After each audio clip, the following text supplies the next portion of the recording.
Romano, exhausted, gasping, slumped against the car and reached desperately in his pocket for his trusty snub-nosed Morza.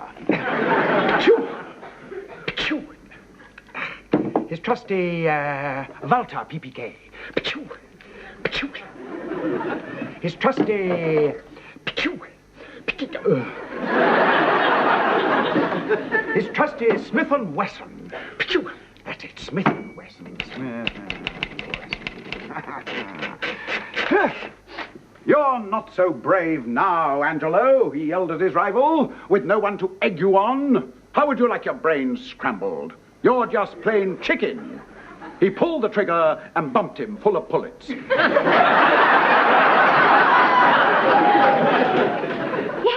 that'll be fine, Jim. Do you want lunch here or shall I come over to your place? Oh, I don't mind. I can walk up to the corner, get a bus to the jetty, catch the ferry over, and if there's no cab waiting there, I can walk up to the square. I do like to hear people play hard to get. Shut up. Oh, no, not you, Jim. Here. Lovely. Okay. Bye-bye. See you. Now, if I may use the phone. He just happens to be the son of the police commissioner, and he's coming over to lunch today. Oh, really? I look forward to hearing his siren wailing. Well, you have to ring him. Now who's playing hard to get? Oh, Sydney News? Can I have the crime department, please?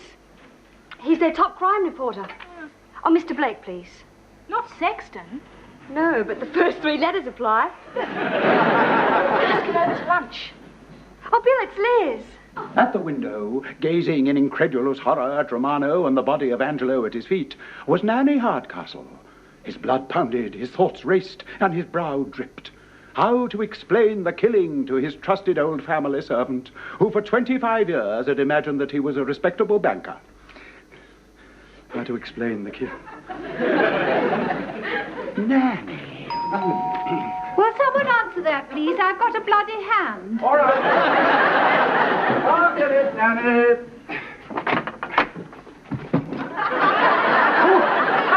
I'm so sorry. You're dry rot. I beg your pardon. I check it every year.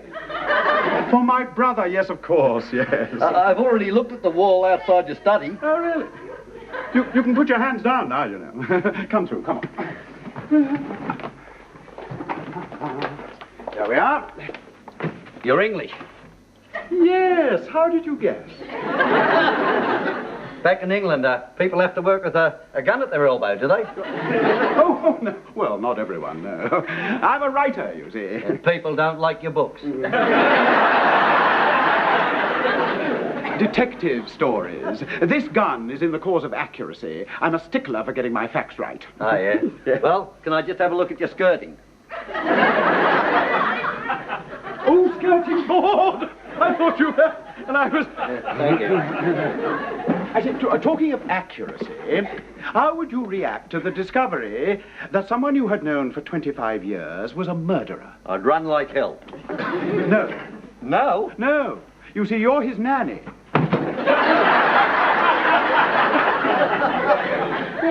Yes, that is a very good reaction. But I doubt if his nanny would be lying on the floor. However, you carry on. I'll go and ask my nanny.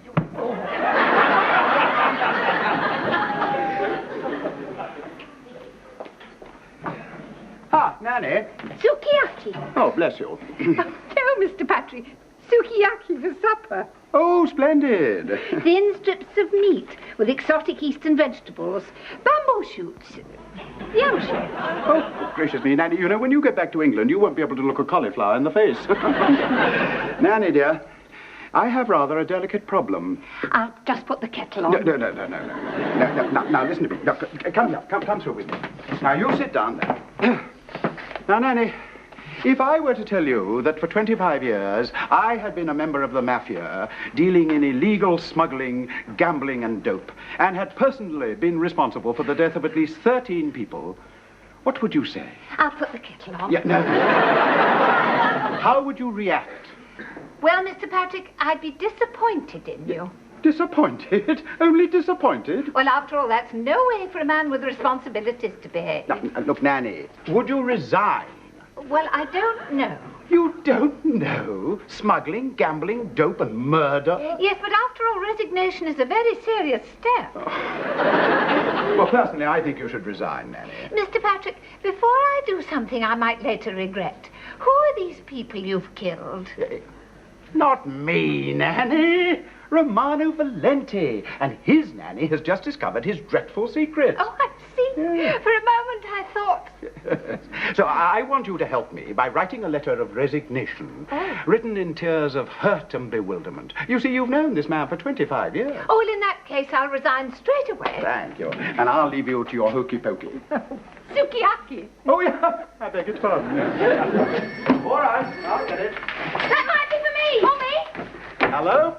Oh, Patrick, dear boy. Unless either of you are Patrick, dear boy, it's for me. Sam! Hold on a moment, Saul. I've got him on the other line now. Patrick, this book you're working on at the moment, what's it called? The Archdemon of Alice Springs.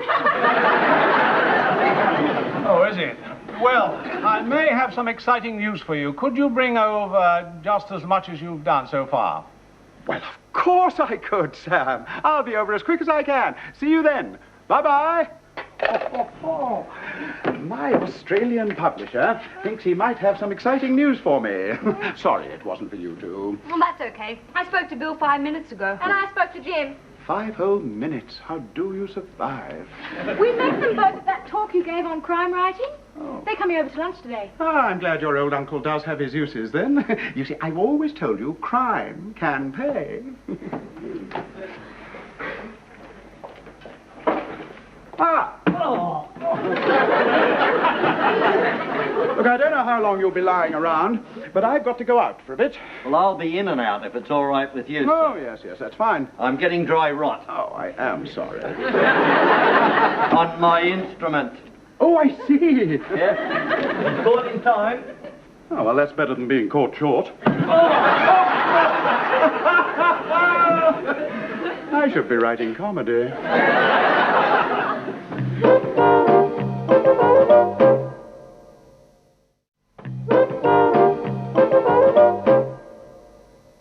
I like it, Patrick. I like it. Ah, good. I must say, it makes me wonder what's going to happen in the end. You don't know? No. But I'll bet you don't know what happens to Morgan or Morant. No? Or Angelo and Nanny Hardcastle. That'll be a moving moment, all right. Angelo with Nanny Hardcastle? Yes. Her letter of resignation, deeply moving. Oh, I see. Still, it's a pity you couldn't have brought me a few more chapters. Oh, I will when they're done. Now, tell me, Sam, now, what's the good news? Ah, the good news. Hollywood. Hollywood?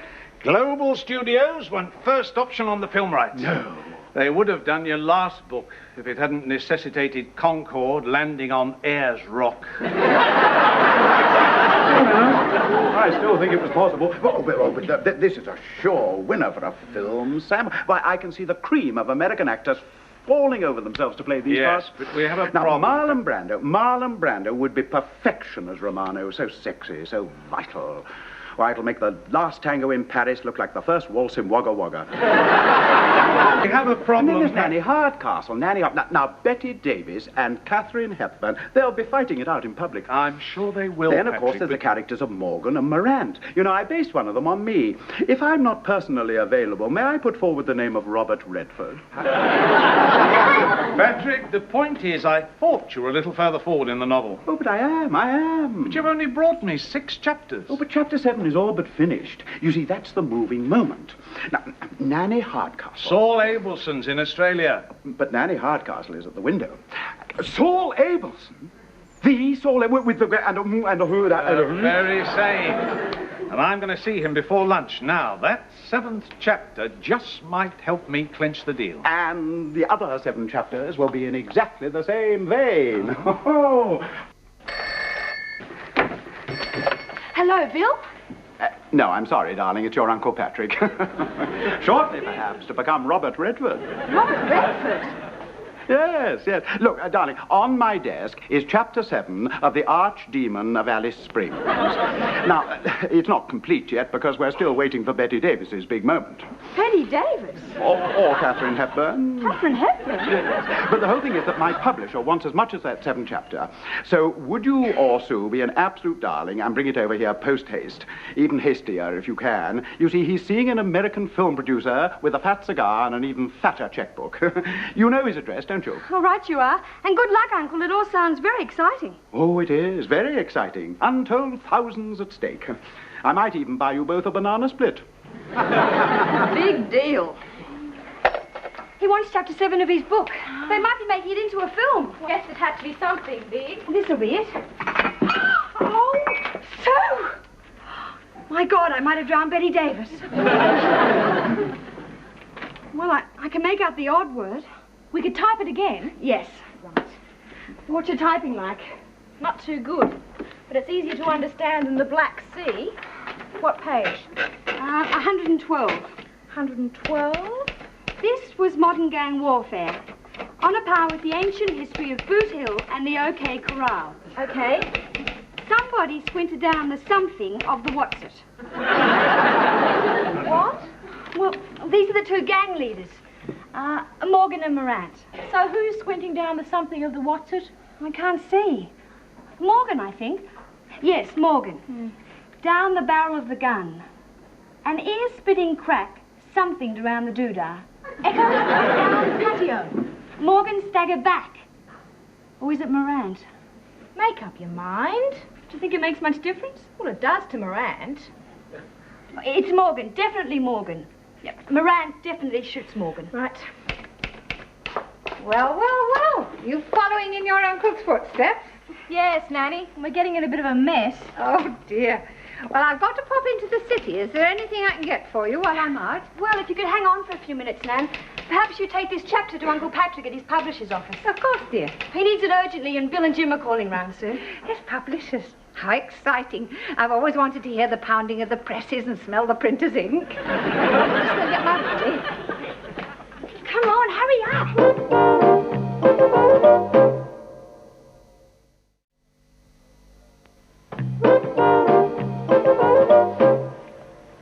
Oh, Nanny, I'm sorry, but the presses don't actually pound in my office. No, of course not. Silly me. Still, if you want to see some printer's ink, I'm sure Sam will open up a vein for you. Oh, you are a tease.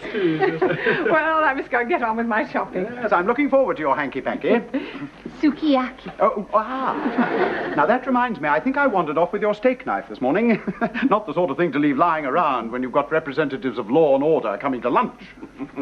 Goodbye, Mr. Winterton. Bye-bye, Nanny. Goodbye, Nanny. I won't be long. Well, Sam, I'll leave you to Chapter 7, the big twist, and I'll bet you can't guess what happens. Sue, what are you doing? Pardon? Oh, that's a letter from Nanny. Put it down. It's her resignation. Nanny's? This is terrible, Liz. I can't believe it. Oh, I can. I mean, if Uncle Patrick's driven us up the wall in 3 months, poor old Nanny must have been driven across the ceiling as well. By the looks of this, poor old Nanny's lucky not to have been dangling from the ceiling on the end of a rope. What? Well, listen to this.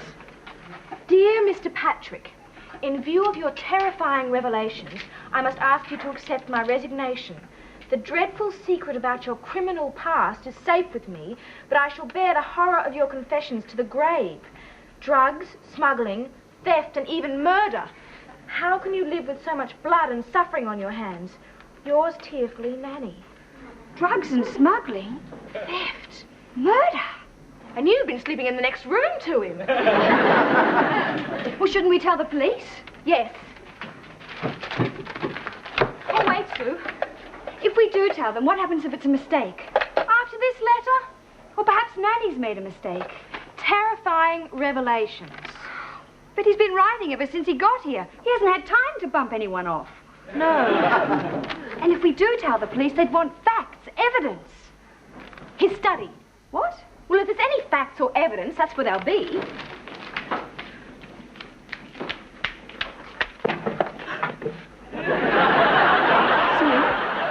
Yes? Would you mind changing bedrooms, please?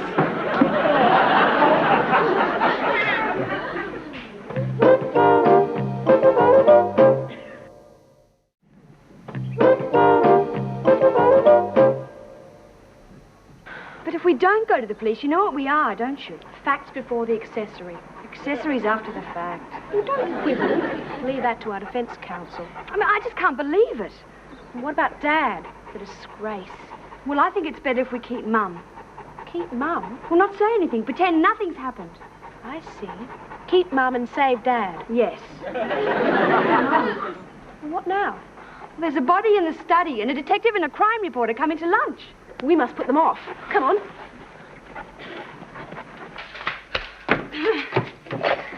Keep an eye on the body. Ah! Who did you think I was? Jack the Ripper? Now then, how would you both like to hear my news? Don't bother, Uncle Patrick. What? Another time. Bad news? Oh, no. Good news. Excellent news. I think I'm in for a real killing. Go put me right at the top of my profession. Not, of course, that I haven't climbed pretty high already. Very high. Yes. Still, there are always fresh fields to conquer. Are there? Oh, yes. One must never be satisfied. Always something new to have a stab at. Do you know what Sam said about me? He said, you are a connoisseur of crime. Wasn't that generous of him, eh? Do you know what he also said? Patrick, he said, I wouldn't like to meet you on a dark night. Hello, what's this letter? Ah, yes, yeah. Uh-huh. Yeah. Oh, well, I think that sums it up quite nicely. You know, there's an excellent chance of this book being made into a film. It all depends on what the American producer thinks of Chapter 7. And now, I can finish Chapter 7. Jim! Bill! Whoever it is mustn't meet Uncle Patrick. Good grief, no! Oh, Bill! Hi, Liz. I'm sorry I'm late, but I had to call into missing persons on the way. Some bloke's disappeared. This is my sister, Sue. Oh, hello. I think we kind of met that evening your uncle was giving a lecture. Ah, yes. Oh, and look, Liz, speaking of your uncle, Let's go, Bill. What about lunch? It's off. Oh, that's a pity. I was rather looking forward to seeing your uncle again. Oh, well, he's busy. He's not here. He's busy not being here.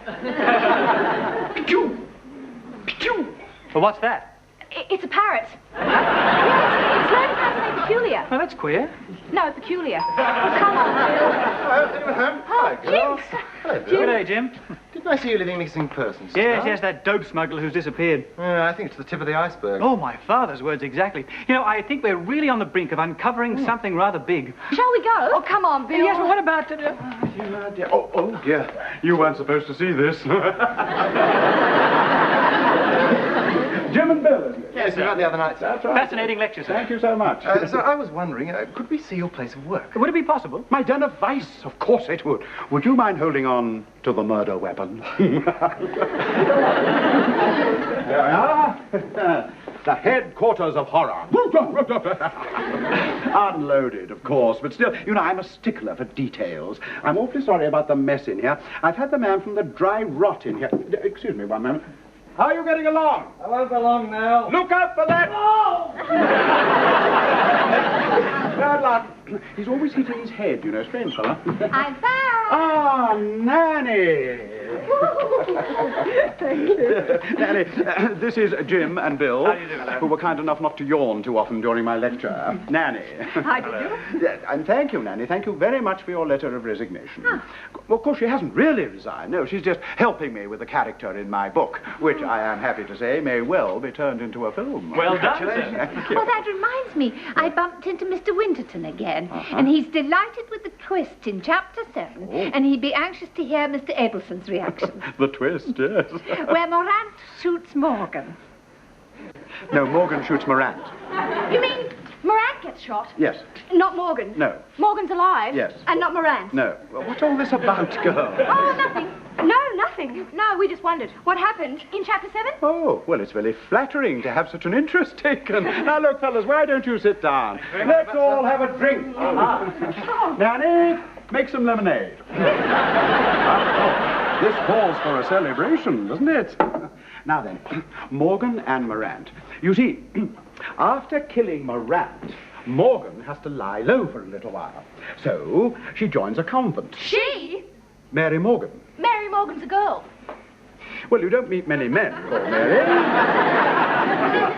Is Morant a girl? No, darling, of course not. Uncle Patrick. Patrick, wouldn't it be an even better twist if Morant did shoot Morgan and then he had to go and hide in a convent? Sue, darling, Bugsy Morant is a 55-year-old balding Latin American who weighs 17 stone and has a wooden leg and a tattoo. Well, there are some very funny nuns about. He'd be okay until shower time. You don't think the Mother Superior might suspect a nun with a tattoo? A nun might have a tattoo. Reading I Love Rita Hayworth? Where? Right across his chest. Besides, as soon as he started to strip off in the showers, the other nuns would see his... Mr. Patrick. wooden leg. Now then... Uncle Patrick. Now, Sue, darling, just a moment. Uncle Patrick. Liz, let me speak, dear. Here's to Saul Abelson's good taste. Good luck, sir. Thank you. Uncle Patrick, Yeah. there's something we must say. We cannot tell a lie. You've chopped down the cherry tree in the garden. It's worse than that. Worse than that. Oh, my... what? Oh, no, you haven't... What? Oh. Yes, Saul. I see Saul. Okay, Saul. I'll phone him right away. You did what? Do you realize what you have done? You have turned me into a pornographer. You have transposed a scene of literary expertise into a sordid piece of debauchery that wouldn't be accepted by a fourth-rate blue movie maker in Soho. Do you seriously believe that I will allow my name to be attached to some unadulterated filth? Why, Saul Abelson will think that I am a debauched sex maniac. What? It's Mr. Winterton. Oh, God, now for it.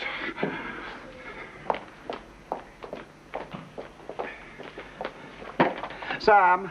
Patrick, I've had Saul Abelson on the phone. Yeah, it's all right, Sam. You don't have to spell it out. Just tell him the whole thing was a ghastly mistake, a typing error, and I promise that I'll have it all put right first thing in the morning. What are you on about? Saul loves it. What? He says the nunnery twist in chapter 7 is the greatest thing he's ever read. You know what else he says? He wants the other 7 chapters in exactly the same vein.